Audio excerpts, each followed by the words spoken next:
AEW stars have appeared on WWE Saturday Night's Main Event, and I'm going to tell you guys why it was an amazing marketing opportunity for WWE. Incredibly smart. We are going to talk about that. Plus, a top WWE star is going to be off of TV, and a former AEW star could be returning to TNA. We got some scoops. Trust me, you guys aren't going to want to miss this. All right, everybody. So if you guys want more videos like this, go ahead and click subscribe. Trust me, you never want to miss a video. I'm always going to keep you up to date with everything happening in professional wrestling. But this one was kind of exciting. You guys remember the bunny, Allie? She used to be a TNA knockout, left TNA, went to AEW. And then when she went to AEW, she was with Butcher and the Blade. At the time that it was actually on TV, it was such a really cool, unique group. And for some reason, AEW decided not to do anything with them, which was so insane considering all of them. They're just so incredibly talented, right? Well, now according to Ringside News, which this is kind of interesting because I don't really credit Ringside News very often, but I spoke with people who also verified this. Allie, the bunny, was apparently at TNA's tapings at the CAA Center in Brampton, Ontario, Canada. So basically what ended up happening was she didn't appear on camera. She didn't, she wasn't actually part of the show. But she was backstage apparently. She was taking photos with fans. She was in attendance for this. And a lot of people are thinking this could be maybe something in the works between her and TNA, which, by the way, I recommend TNA signing her. Obviously, they've had quite a few departures in the women's division, but she's very talented. People in TNA love her. She has a very rich history there. Before she went to AEW, that's where she came from. That's where she made her name known. I think a lot of her work also, it was at a time where Billy Corgan was doing a lot of things with the Knockouts division for Impact Wrestling. And so I think a lot of people kind of remember those days and they think of her as a very talented individual, which I think is a very, very fair point. Now, what's actually really crazy about this too, and this is the thing that I just kind of want to talk about a little bit more in depth, was people leave TNA and go to AEW, and almost everybody who has, they don't really have a good track record in AEW. So this is one of those things where I fully support the idea of like TNA people not going to AEW, which may be controversial, but I genuinely believe that. I think she's just a really talented person. And yeah, she's not going to be like some massive name that's going to be a massive draw. But when TNA has WWE and AEW taking from them constantly, I mean, she's a good fit.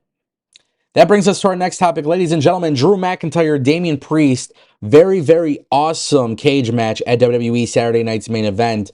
And now it's come out that Drew McIntyre is, in fact, taking extended time off of WWE television. Thanks to Fightful Select, they have reported that Drew McIntyre has been, written off television. He is set to take extensive time off WWE TV. Drew McIntyre has come out and publicly talked about being banged up and working while hurt. Now WWE is giving him the time off, which, man, it sucks because I'm a huge Drew McIntyre fan, but this guy really is one of the MVPs in WWE. I think if you look at his work with Punk and Rollins and Damian Priest, this guy is just on a whole different level. And the good news here with Drew taking time off is that it's going to allow not only for him to get healthy, which is the most important thing, right? We just saw what happened with Kevin Owens, and it's been very, very sad to see that. So not only did we notice that, but and yes, he should be healthy. But also at the same time, too, I think we really need to have a conversation about WWE SmackDown. Is it being 3 hours, 2 hours? If SmackDown is going to 2 hours long, then, you're not going to be able to fit everybody on TV. With Drew being taken off of television, that allows somebody else to step up. And for example, like Aleister Black, really awesome talent, and I really want Aleister Black to be utilized in a way that makes him even bigger than life, right? I want him to get that massive push. Well, that's kind of hard to do when you have the Drew McIntyres of the world at the top of the card, constantly in big storylines, and then, there's no room for that person to actually get elevated. So for me personally, like I'm happy Drew has really killed it. I think for a long time he's been working extremely hard in WWE, whether it was a babyface or a heel, he's just completely dominated. And I think as a fan, I like I don't mind talent being taken off of TV when it comes to this kind of thing, right? He obviously got written off. We saw that the match with Damian Priest was great. And the good news is when Drew McIntyre returns, if you want to have the third match, you can do that. So not only does that help Drew McIntyre's feud, because I think it helps the feud significantly, right? At some point, people get tired of watching the same thing over and over, the same feud, right? So they're 1-1. I think this is great. I think this is one of those things where Damian Priest got the win at Saturday night's main event. It was done in a very strategic way. Drew could return later and go after him, or we'll see what happens.